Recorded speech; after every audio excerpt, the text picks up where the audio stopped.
নমস্কাৰ সকলোলৈকে ৰঙালী বিহুৰ শুভেচ্ছা জনাইছোঁ আৰু আৰম্ভ কৰিবলৈ ওলাইছোঁ ষষ্ঠ ষাণ্মাসিকৰ VSc পাঠ্যক্ৰমৰ অন্তৰ্গত যি UNO ৰাষ্ট্ৰসংঘ আৰু মানৱ অধিকাৰ শীৰ্ষক পাঠ্যক্ৰমৰ সম্পৰ্কে কিছু আলোচনা। ইতিমধ্যে মই এটা শ্বৰ্ট দিছিলোঁ আৰু শ্বৰ্টত কৈছিলোঁ যে অনতিপলমে এই সম্পৰ্কত এটা আলোচনা যুগুত কৰিম, কিন্তু নিৰ্বাচনী ব্যস্ততাৰ কাৰণে সেয়া সম্ভৱ হোৱা নাছিলে আৰু আজি সময় পাই ঠাউকতে তোমালোকলৈ আগবঢ়াইছোঁ UNO এণ্ড হিউমেন ৰাইটছ পাঠ্যক্ৰমৰ অন্তৰ্গত হিউমেন ৰাইটছ অৰ্থাৎ মানৱ অধিকাৰৰ সম্পৰ্কে যৎকিঞ্চিত আলোচনা। আচলতে মানৱ অধিকাৰনো কি? মানৱ অধিকাৰনো কি সেই সম্পৰ্কে যদি আমি আলোচনা কৰোঁ তেন্তে আমি ক'ব লাগিব যে মানুহ সামাজিক প্ৰাণী আৰু সমাজ পাতি বাস কৰোঁতে বহু ক্ষেত্ৰত জ্ঞাতে অজ্ঞাতে মানুহে ইজনে আনজনৰ লগত প্ৰতিযোগিতাত অৱতীৰ্ণ হয় আৰু প্ৰতিযোগিতা সমাজৰ বাবে উন্নতিৰ সোপান যদিও অস্বাস্থ্যকৰ প্ৰতিযোগিতাই বহু ক্ষেত্ৰত সমাজত বেমেজালিৰ সৃষ্টি কৰে অথবা ব্যক্তি শ্ৰেণী লিংগ বৰ্ণ বিশেষৰ অধিকাৰ আৰু মৰ্যাদা খৰ্ব কৰিব পাৰে। প্ৰতিখন দেশৰ সংবিধানে নাগৰিকৰ অধিকাৰ নিশ্চিতিৰ বাবে কেতবোৰ ব্যৱস্থা জাৰি কৰিছে, যাৰ দ্বাৰা তেওঁলোক স্বাভিমানী হৈ কাৰো ওচৰত নতশিৰ নোহোৱাকৈ সমাজত বৰ্তি থাকিব পাৰে। আনহাতে নাগৰিকৰ অধিকাৰবোৰৰ মাজতে মানৱ অধিকাৰৰ প্ৰসংগও অন্তৰ্নিহিত হৈ আছে।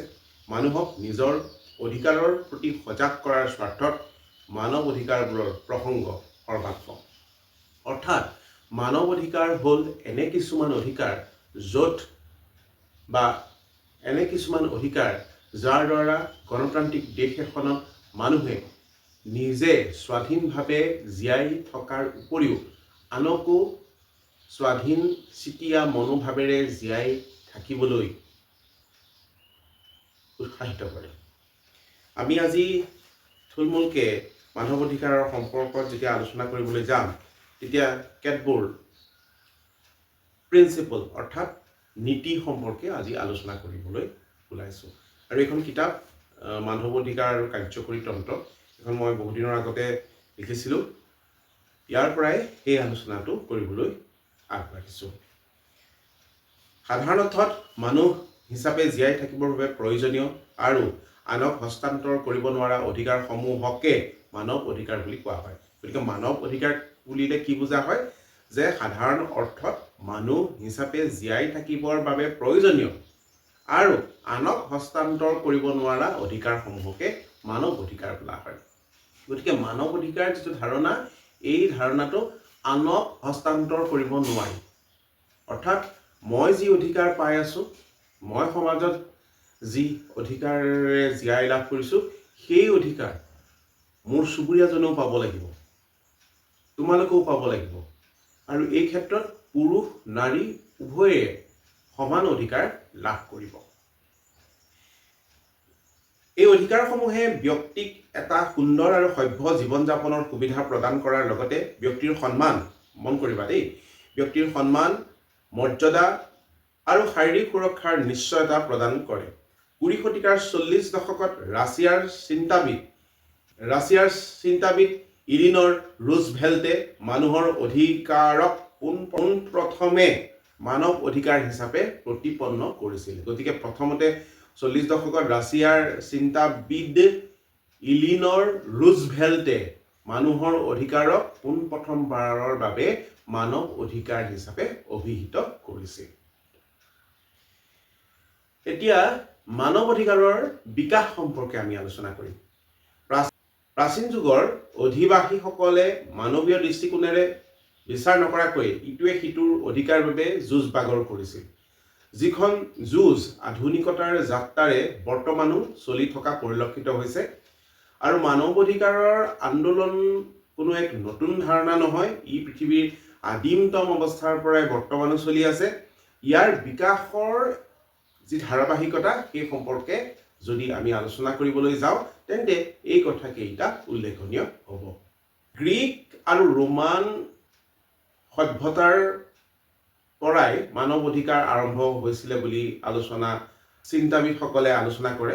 কাৰণ প্ৰাকৃতিক আইনৰ ব্যৱস্থাকো মানৱ অধিকাৰৰ আৰম্ভণি বুলি ক'ব পাৰি। সেই সময়ত প্ৰাকৃতিক আইনৰ ওপৰত মাত্ৰাধিক গুৰুত্ব দিয়া হৈছিল, য'ত আধ্যাত্মিক ভাৱাদৰ্শ জড়িত হৈ আছিল। প্ৰাচীন যি সমাজ ব্যৱস্থা আছিলে তাত সমাজখন সুশৃংখলভাৱে পৰিচালিত হ'বলৈ ধৰ্মৰ কিছুমান দোহাই দিয়া হৈছিলে। আজিকালিও আমি কওঁ যে এইটো বস্তু পায়, এইটো চুব পায়, এইটো নাপায়, তালৈ যাব পায় নাপায়। সেই যে পায় নাপায় যিটো ধাৰণা, সেই পায় নাপায় ধাৰণাটোৰ নেপথ্যত অন্তৰালত এই কিছুমান আধ্যাত্মিক কাম, আধ্যাত্মিক নীতি জড়িত হৈ থকা পৰিলক্ষিত হয়। আৰু প্ৰাচীন গ্ৰীক আৰু ৰোমান সভ্যতাৰ সময়ত মানুহক পৰিচালনা কৰিবলৈ পায় নাপায় বিলাকৰ অন্তৰালত আছিল ধৰ্ম, ৰিলিজন। আৰু ৰিলিজন বা ধৰ্মৰ যোগেদি মানুহক পৰিচালিত কৰিবলৈ চেষ্টা কৰা হৈছিল প্ৰাচীন সমাজ ব্যৱস্থা। দাৰ্শনিকসকলে প্ৰাকৃতিক অধিকাৰক যুক্তিবাদী মানুহ হিচাপে জীয়াই থাকিবৰ বাবে অত্যন্ত প্ৰয়োজন বুলি উল্লেখ কৰিছিল। 16শ শতিকাত মেকিয়াভেলিয়ে প্ৰাকৃতিক আইনৰ পৰিৱৰ্তে নিৰংকুশ ক্ষমতা সম্পন্ন ৰাজতন্ত্ৰৰ পোষকতা কৰিছিল। সমাজখন সুশৃংখলিতভাৱে পৰিচালনা হ'বলৈ ৰাজতন্ত্ৰক পোষকতা কৰিছিল। ইয়াৰ পৰৱৰ্তী সময়ত খ্ৰীষ্টান ধৰ্মৰ সংস্কাৰ আন্দোলনসমূহৰ পটভূমিত সৃষ্টি হ'ল আধ্যাত্মিক সহনশীল মনোভাৱৰ। এই যে নৱজাগৰণ আহিব, সংস্কাৰ আন্দোলন আহিব, প্ৰতিসংস্কাৰ আন্দোলন আহিব, সেইসমূহৰ দ্বাৰা সমাজত সহিষ্ণুতাৰ মনোভাৱ বাৰে বাৰে প্ৰথিত হৈছিল, বাৰে বাৰে চৰ্চা কৰা হৈছিল। ইয়াৰ পৰৱৰ্তী সময়তো ৰুছো, জন লক, হবছ আদি ৰাজনৈতিক চিন্তাবিদসকলে সামাজিক চুক্তিৰ ধাৰণাৰ ফলস্বৰূপে জনসাধাৰণৰ সমূহীয়া ইচ্ছাক গুৰুত্ব দি মানুহৰ অধিকাৰ ৰক্ষা কৰিবলৈ চেষ্টা চলোৱাৰ ফলত মানৱ অধিকাৰৰ দিশটোত এক নতুন আন্দোলনৰ আৰম্ভ হৈছিল। মানৱ অধিকাৰৰ বিকাশত অৰিহণা যোগোৱা অন্যান্য দলিলসমূহ হ'ল, এই দলিলসমূহ অতি গুৰুত্বপূৰ্ণ, এই শিতানসমূহ অতি গুৰুত্বপূৰ্ণ, গতিকে তোমালোকে শুনি ল'বা। ইংলেণ্ডৰ মেগনা কাৰ্টা 1215 খ্ৰীষ্টাব্দ, আমেৰিকাৰ স্বাধীনতা ঘোষণা পত্ৰ, ফ্ৰান্সৰ মানুহৰ অধিকাৰ সম্পৰ্কে ঘোষণা পত্ৰ আৰু ৰাছিয়াৰ বলছেভিক আন্দোলনৰ ঘোষণা পত্ৰ ইত্যাদি।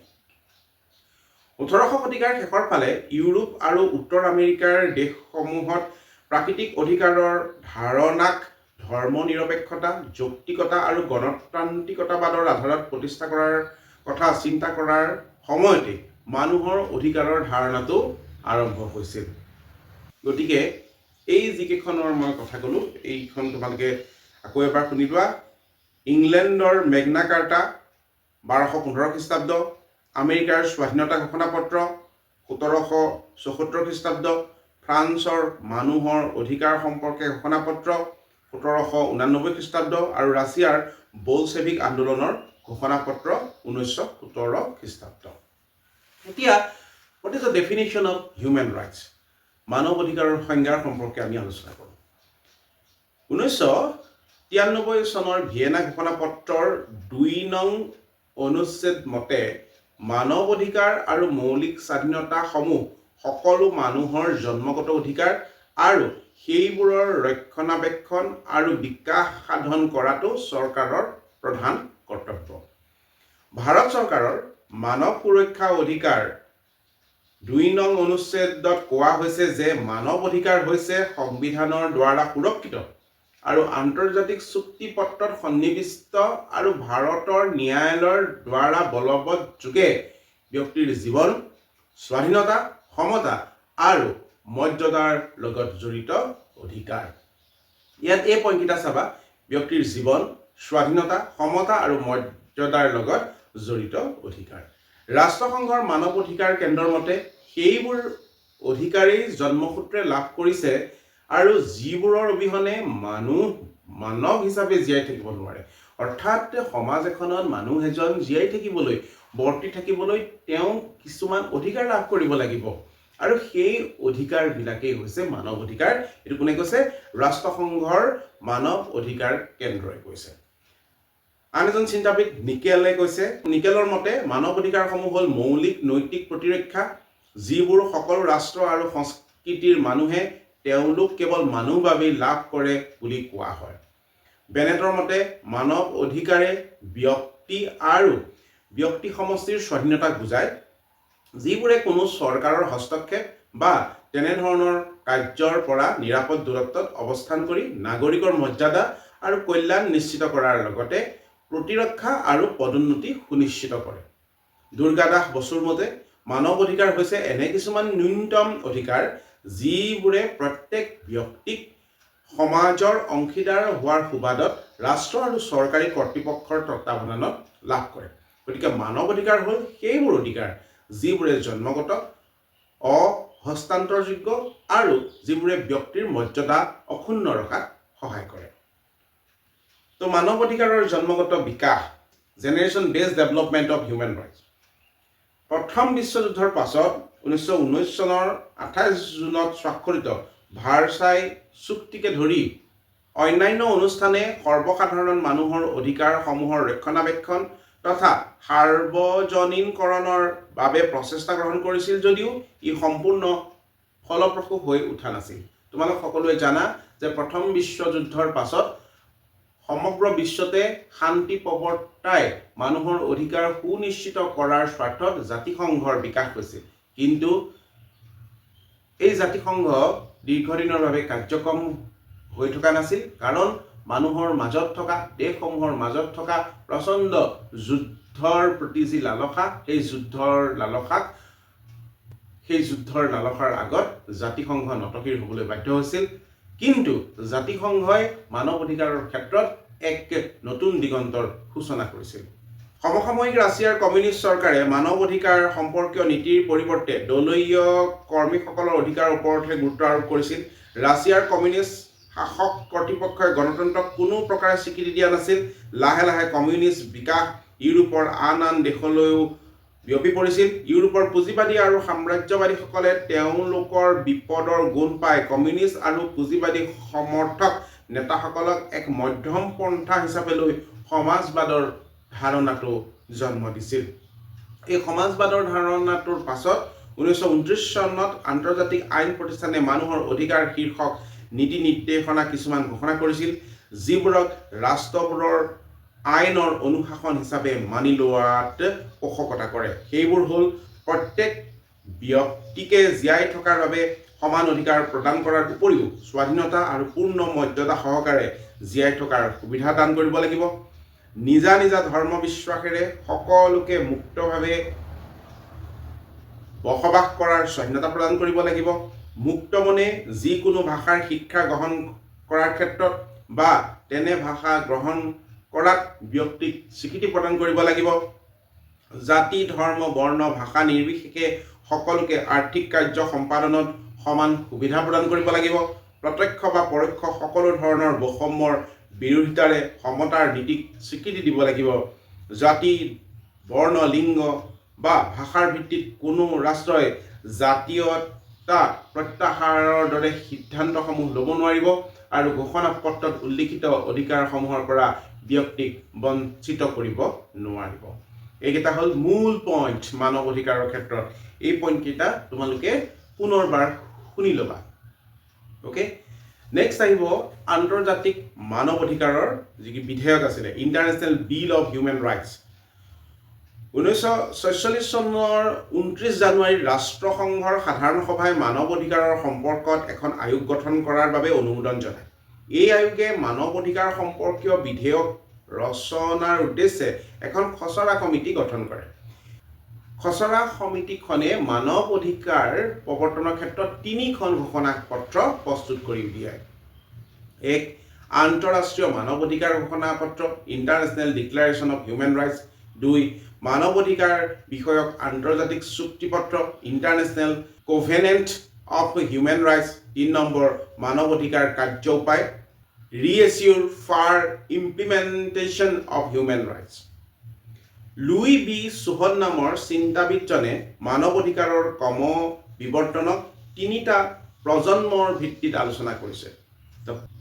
প্ৰথম প্ৰজন্মৰ মানৱ অধিকাৰ হ'ল 1948 চনৰ 10 ডিচেম্বৰত ৰাষ্ট্ৰসংঘৰ সাধাৰণ সভাই মানৱ অধিকাৰ সম্পৰ্কীয় সাৰ্বজনীন ঘোষণাপত্ৰ গ্ৰহণ কৰে আৰু ইয়াৰ বিধি বিধানসমূহ সকলো ৰাষ্ট্ৰই মানি চলিব লাগিব বুলি প্ৰস্তাৱ গ্ৰহণ কৰে।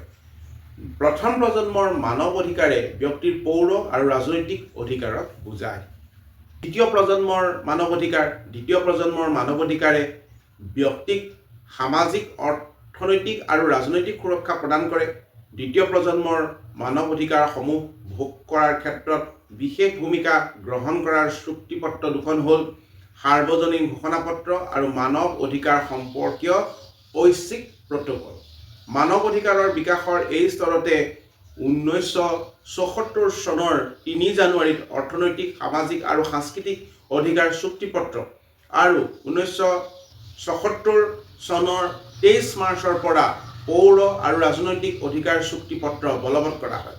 ইয়াৰ উপৰিও 1959 চনৰ 20 ডিচেম্বৰত ৰাষ্ট্ৰসংঘৰ সাধাৰণ সভাই শিশু অধিকাৰ সম্পৰ্কীয় ঘোষণাপত্ৰ গ্ৰহণ কৰাৰ লগতে 1927 চনত মানসিকভাৱে বিকাৰগ্ৰস্ত ব্যক্তিৰ অধিকাৰ চুক্তিপত্ৰ গ্ৰহণ কৰে।